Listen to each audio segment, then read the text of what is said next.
First name Ryan, last name Elza. Great. All right. Do you remember the night that do you know the McGee family? I don't know them personally. I just know them they lived in the neighborhood or live in the neighborhood that I do. Did you ever have any interactions with them at all? I have had interactions with them prior to like this fire that they had at their place. So what were those like?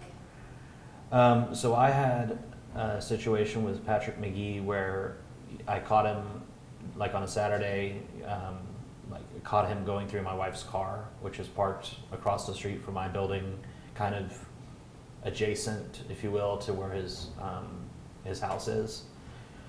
Asked him about that, pulled up in my car because I was coming back from getting food, and he was surprised by me, talking to him or questioning him, and he didn't like the fact that the car was parked there because it had 2 flat tires, and he claimed that he was going through the car to find the insurance information or the registration because he thought it was an abandoned vehicle. And in the course of us talking to each other, he got upset with me because I guess he thought that I was being sarcastic or I was being, rude or whatever.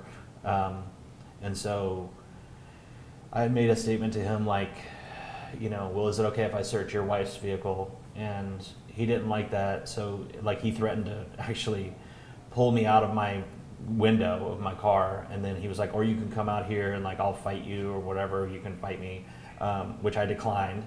And then he basically yelled at me well, you've got 1 day to have this car moved or I'm gonna have it towed.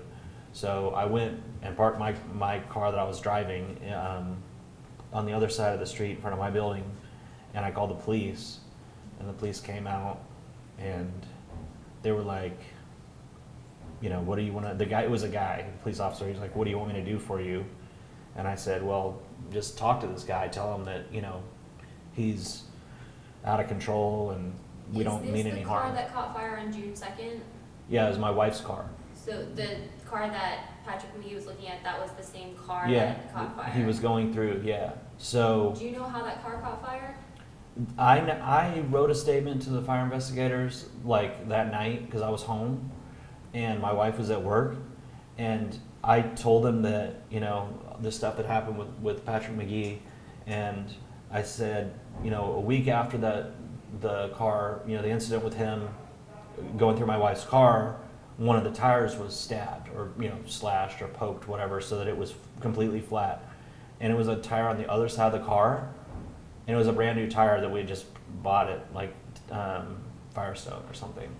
So I told the fire investigators that I thought he was responsible, and then I wrote a statement, and then everything that I just told you about the interaction with him, I told them that too. So do you think, who do you think set that car on fire? Well, initially I thought it was him because, I put information underneath the windshield on that same day that said, this is not an abandoned vehicle. It has, everything is up to date and legitimate. And then I put the registration card and the insurance card underneath the windshield in a document protector thing.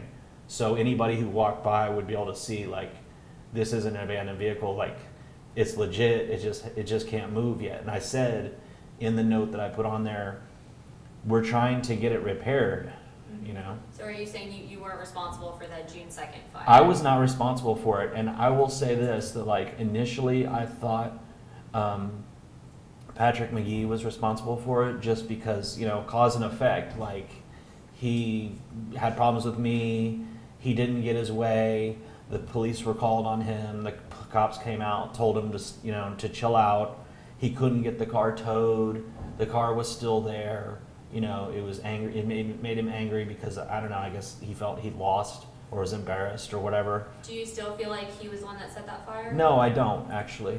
Okay. And the reason why is because, just common sense, he claimed that he was in North Carolina. Later he confronted me about me writing a statement to the police that he was in North Carolina, and said how dare you, I wasn't even here, I was in North Carolina. So, do you remember so jumping forward to the McGee fire on June 11th, what do you remember from that night?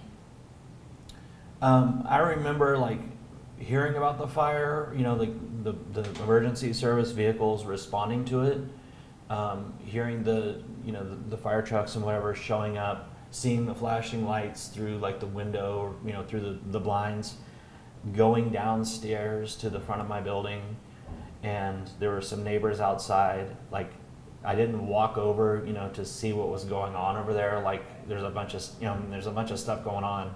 So I kept my distance, like just kind of stood in front of my building, was sort of seeing it from an angle. And then I went back up onto my balcony, because we live on the second floor, and I was sitting up on my balcony, like just seeing what was going on.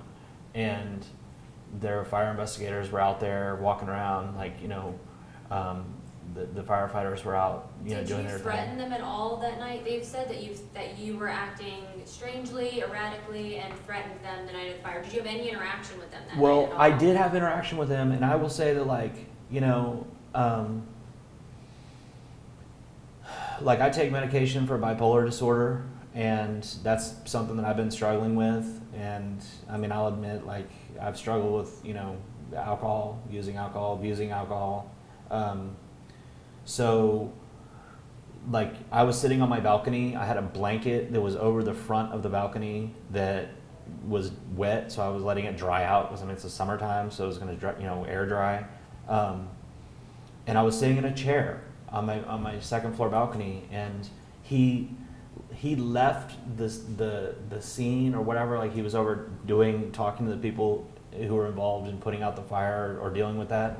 He left, and he walked across the street and was like standing below my balcony, confronting me, like, how dare you tell the police that I set your wife's car on fire, like, and just saying all this other stuff. And like, yeah, we had words with each other, and it wasn't friendly, but it only really lasted for probably about 2 or 3 minutes. And then he was just like, okay, whatever, and then he left. Yeah. What were your thoughts when the cops showed up and have arrested you for this fire? Well, that's not exactly how it went down. Okay. I had been working with the investigators, mostly through like email or through phone, because we were trying to help figure out, like, okay, what's going on here? Like everyone else in the neighborhood is just, you know, trying to figure this out. We had been receiving, and my wife and I both had been receiving these phone calls, like threatening phone calls from someone. And the person who called and talked to me, it was always in a different voice, like tried to disguise their voice. So walk me through when police showed up, 2 days ago now? Okay, so they didn't show up. What they did was they asked us to come in, my wife and I, to come in to the fire marshal's office after the 4th of July weekend. And we said, sure. We went out of town. We actually went out of town to stay away from Patrick McGee, or, you know. So when they called you into the office, what did they ask you? They just asked me to go through like the different thing, where I was and what I was doing through like all these different events that had happened in the neighborhood, which I had already typed all that stuff up and submitted to them. Like, I gave them a whole, like. So when they say they have you on surveillance camera carrying out an Right. incendiary device, and they found that same, I don't know what the name of it is, under Tiffany McGee's car, That's not true. So whatever happened to Tiffany McGee's car wasn't whatever I was carrying, because whatever I had, like when I was, walking around, outside of my building, which I originally intended to like cook on my grill. My wife bought me a barbecue grill for my birthday, which is like at the end of May. I was going to cook some hot dogs. Like, I was going to cook something. So I had every right to like have stuff underneath. At 9:30 at night? Or Yeah, I mean, it's, like I said, it's summertime, I'm not working because I'm a teacher, so I have a right to do that. I mean, nobody really thinks anything of it if you want to do your own thing in the back of the building. I mean, I've been out there before. So were you surprised? Are you surprised to be sitting where you are now? I'm very surprised. And what I think is kind of, what's kind of crazy is like when I looked at what was in my hand, when they showed me on this video, and I'm like, okay, these are, to me, these are seemingly very harmless things, because these are what are used for like grilling, and anybody who knows me and knows like I really like grilling. Is it it's something that you light on fire, right? That you have Yeah, in your hand? but what's funny about it is, as I've been able to sit here, you know, for the last 3 days or whatever, thinking about, okay, well, what was it that I had, and what was I carrying, and what was it, and thinking back on the video that I saw, I'm like, oh, you mean the same lighter fluid that like I have under the sink in my kitchen right now? So did you grill hot dogs that night then? I ended up not. No. You Why know, not? and look, this is what I can recollect from. Do you you get know, how it looks though, right? what's that? You can understand how people. I understand the optics of it, but this is what I've told people. You know, like, I'm sitting on my front balcony, smoking cigarettes, drinking beer, doing my own thing, whatever, listening to music in my headphones, and quite frequently, things get knocked off of that balcony because it has a low railing. And when my son is out there in the front, like, he's throwing toys off the front because it's, you know, it's easy to, like, for things to go over the rail. As far as I can remember, I knocked my cigarettes and lighter off of the front balcony, and when they went into the bushes or they fell or whatever, and I had gone back in the apartment, I had decided, I was like, okay, I'm going to take my stuff downstairs, I'm going to grill, I'm going to do whatever. And then I remembered, like, okay, you know, I need to go to the front to get my stuff. Carrying these things in my hand, I don't know why, you know, maybe my thought is like, well, I can't light my charcoals if I don't have my lighter, so I need to walk around the front of the building, walk to the front of the building, which I have every right to do because, I mean, I live there, you know. And the fire investigators tried to show this video clip and tried to show, like, well, you were walking here and then you went here and then you came back and you didn't have this in your hand. And I'm thinking, well, maybe I walked to the front of the building, got my lighter and my cigarettes, and then went back in through the front of the building. You know, because we have two entrances to, like, I have my personal entrance to my unit through the back, and then we have the main entrance that's through the front. So I'm like, maybe that's what I did. I don't know. Like, when you're not breaking the law, you don't scrutinize your behavior like that. Like, every minute of every hour of what am I doing and how does this look to other people? Like, I didn't do anything wrong. So are you responsible in any way, shape, or form for the fire on June 11th? No. And I've said that repeatedly. I'm like, no. And the thing that's frustrating to me, and this is the same thing that I said to the investigators, they have a video of me carrying stuff that I'm allowed to carry on my property. I'm allowed to cook on my, you know, I'm allowed to carry charcoal. I'm allowed to, you know, carry lighter fluid. Did they tell you, You that know. that was the same lighter, the same type of charcoal and stuff that they found under her car? Well, it's very common stuff. I still have the, as far as I remember, I still have I think I still have some of the charcoal you know, Do you from that think one that I was someone set carrying. that I think fire I on still have it purpose? in my kitchen. Do you think someone set that fire on purpose? Anyone? Well, yeah, we've had other incidents in our neighborhood, and I've had theories about that, But but it's not nobody you. wanted to listen to that. Like, nobody, it was dismissed, you know? People are calling the McGee fire because they were inside with their 2 young kids, and the other fire with Anna Swartley, the building right next Sure. to you. They're calling those fires attempted murder. Do you see them that way? Well, if somebody attempted to murder people, like, I can't speak for their, you know, for their motivations, or I can't, you know, like, 'cause obviously, like, I'm not a lawyer, I'm not a police officer or whatever, but I don't know what the motivations were for those fires.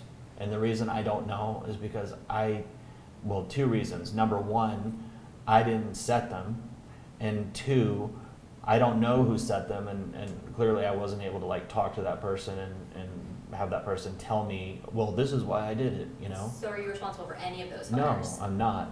And this is what's really frustrating to me about this whole situation, right? And I you know, the gravity of it is, like, whether or not, like, I'm absolved of any wrongdoing here just by being in the wrong place at the wrong time, having the wrong, you know, interactions with this guy. You know, my life is ruined at this point, pretty much.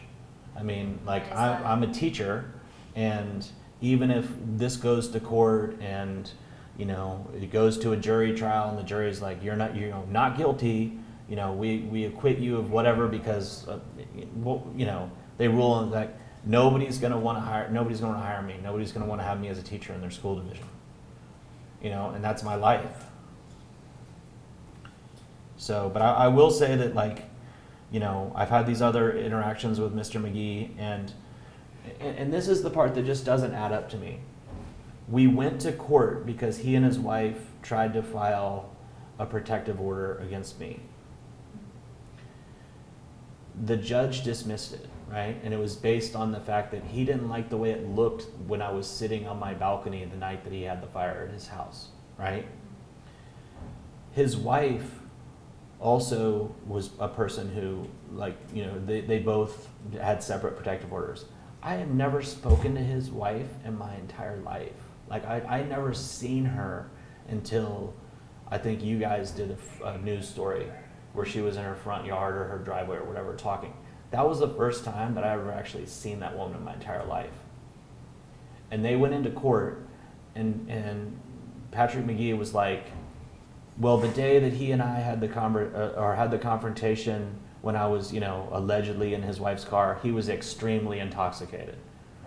So that was a lie, because I'm extremely intoxicated at 11 o'clock in the morning going to Chick-fil-A, and then I come back home and then call the cops and stand there extremely intoxicated talking. I mean, it just didn't add up. And then his wife said that, when I had the conversation with Mr. McGee from my balcony, that she was there. But she wasn't there. She was over at one of the neighbors' places with her 2 kids. So it was like, it was a lie in the court. I was like, how are they telling these just complete lies? For what, Circling back, because I did want to circle Sure. back, have you seen the surveillance video from one of the fires in February or is it May? No, April? I did see the one that was 2020, it was the fire taken. marshal has put out. The Is one that where there's the you? guy in a hood and a thing. No, and it's not me. And the day after that happened, or 2 days after that happened, a police officer or a fire investigator came to all of the units in my building and knocked on the door and, like, asked us questions and, like, showed me the picture. Do you think it looks like you at all? No. Okay. I mean, it could be anybody. I mean, if it's somebody who is similar height to me or similar size or whatever, it's like I told the guy, it could be anybody. Like, it's not hard to put on. I mean, everybody, when at least even now, people are still wearing masks. So it's like somebody's wearing a mask and, like, a hood. Okay, I mean, that could be anybody. Anybody could be wearing a mask at this, Yeah. So- Do you think that person was the person that started that fire? The person in that video? for the. The surveillance Would video. you believe that person that we see in that video I mean, was the one that started that probably it's likely. I would say that, well, what else is the person doing over there other than maybe just looking for something to steal or break into something? But I'm like, that doesn't really add up, because that building at the time, as far as I know, like, nobody was even living there. Like, it was empty. What did you think about these fires, especially the first apartment fire? I mean, Anna Swartley talks about the flames coming in and almost touching her son's arms. Like, when you hear those stories, what goes through your mind? Well, I have a son too. I have 2 sons, actually, and I have a son who's 2, and I'm like, it's terrifying. And my wife and I have been victims of this too. And it's like, we went for 6 months without having any windows in our on the side of our building, because all of our windows were destroyed from that fire. It's terrifying, and it's like, I realized, I'm glad that we're moving. I'm glad that we're getting out of here. And I feel bad for the McGees. I feel bad for Anna. I feel bad for, anybody who's been negatively affected by this.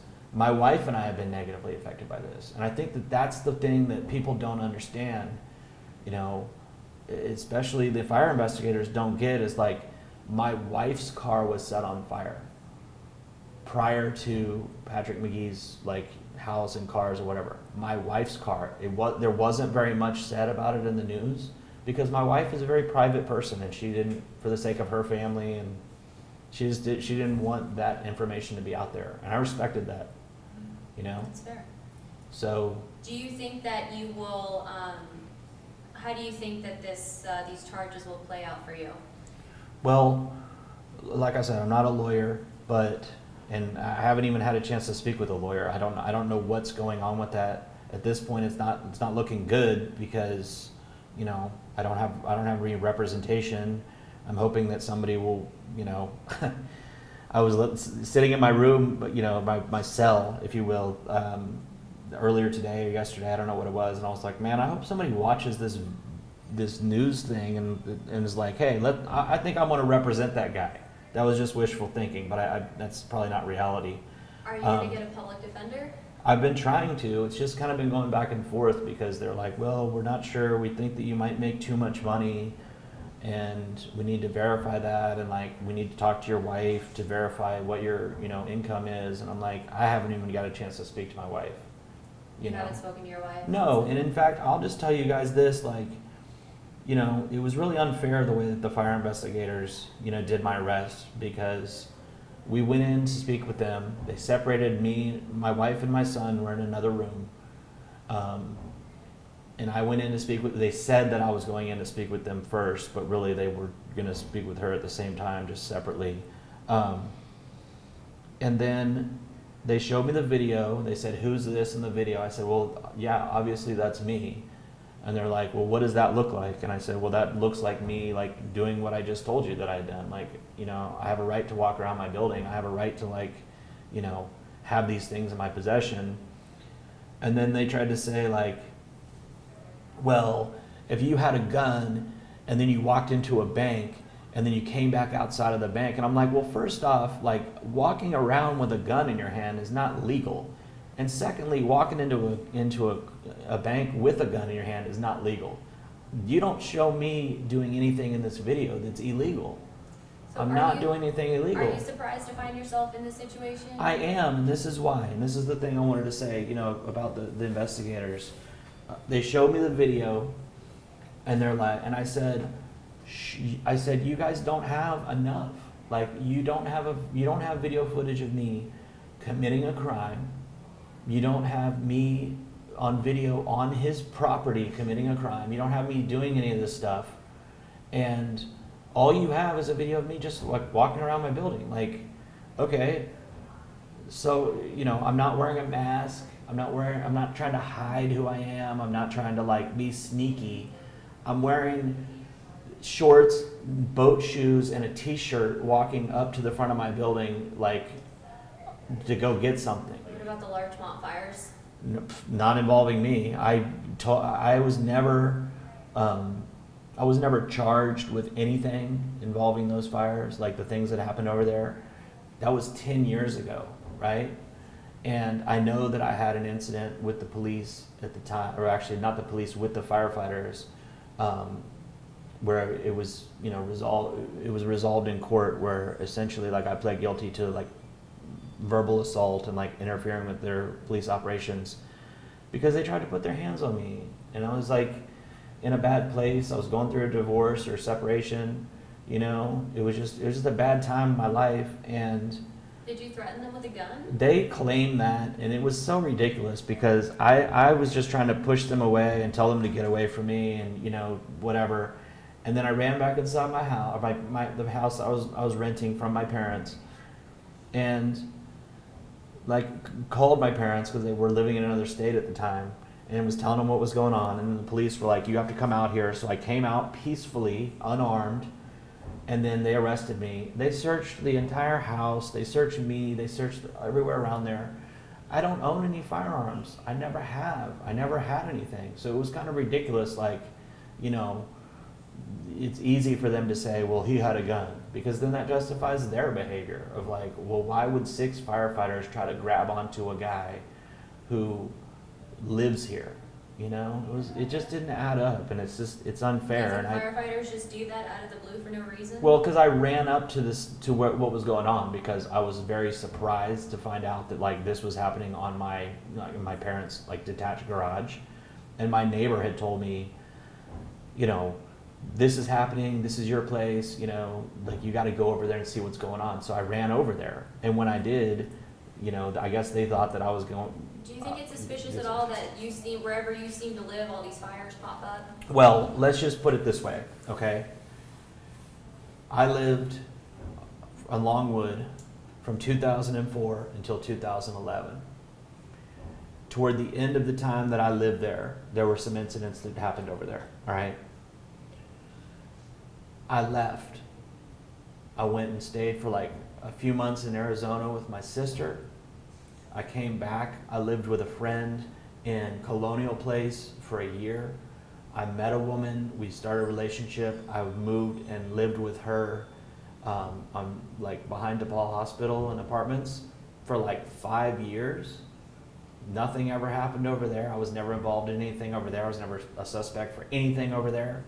I moved over to York County. I lived over there for 2 years. And then I lived in these apartments for, I don't know, a year and a half or so, however long it's been. And then there are these incidents that happen. So we're talking like 10 years apart from like where things happened. Yeah, that's not, for me, that's not really cause and effect. Like that's not everywhere this person goes, things follow him or things happen. That's like, okay, well, it sucks to be you. Like you moved over here and then this stuff happened and it kind of looks like similar to where you used to live. But let me remind you, I was never charged with anything that happened in Larchmont other than that scuffle, if you want to put it, between me and the firefighters. Right. Mike, Did we talk about we talked about the gun destruction incident. of property? Yeah, I just wanted to say, you know, I felt like like the investigators kind of were kind of did me wrong in a way. Yeah, the destruction of property with intent from 2012. Do you remember that you were charged Okay, with? so I got into like a fight with somebody.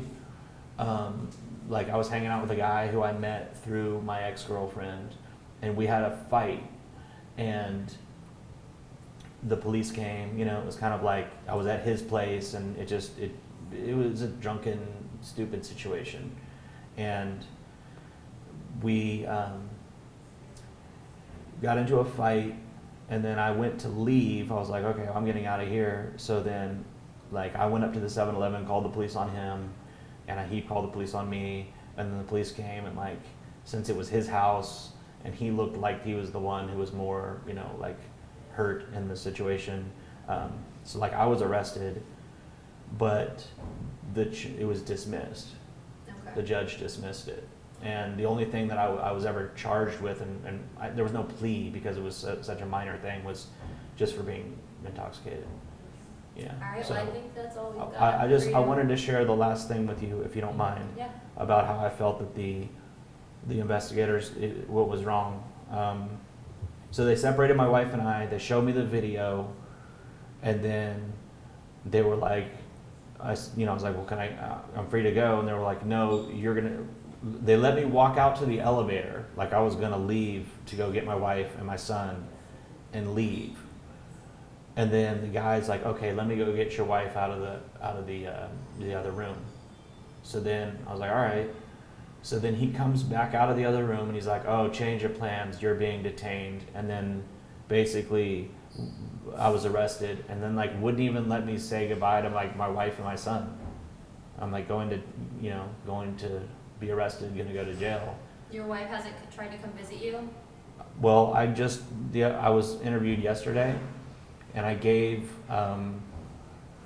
one of the people from one of the other news outlets, I gave them like the information for her to be able to do that. Okay.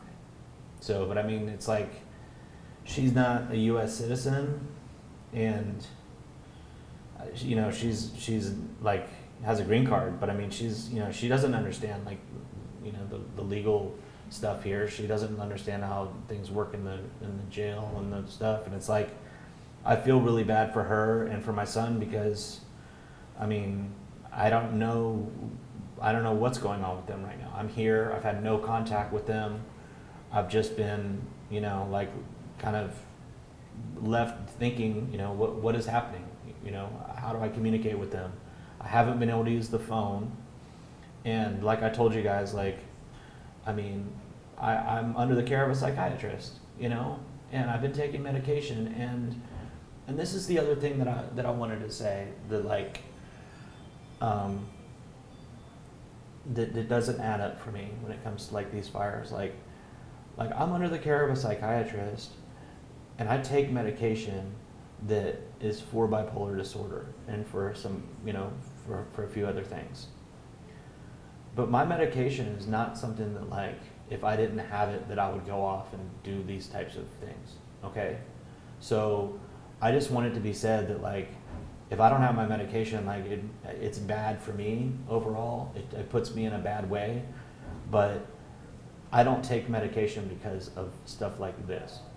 You know, like, if I weren't medicated, like, I would go out and, like, set somebody's car on fire. It's like, no. Okay, like, I take medication because it's like I'm either manic or or have depression, you know, and substance abuse and all that stuff that I've been dealing with for a long time. And like, I'm not the kind of person who goes and does this stuff, whether having medication or not. Does that make sense? Like, I just want that to be said, like, you know, and I haven't been able to have any of my medication so far since I've been in here. And I mean, it's just, it's like, it's a nightmare. Like, every day is a nightmare that I've been in here. So, Thank you for talking to us. I appreciate it. Thank you. yeah, give you your It's good to get both sides.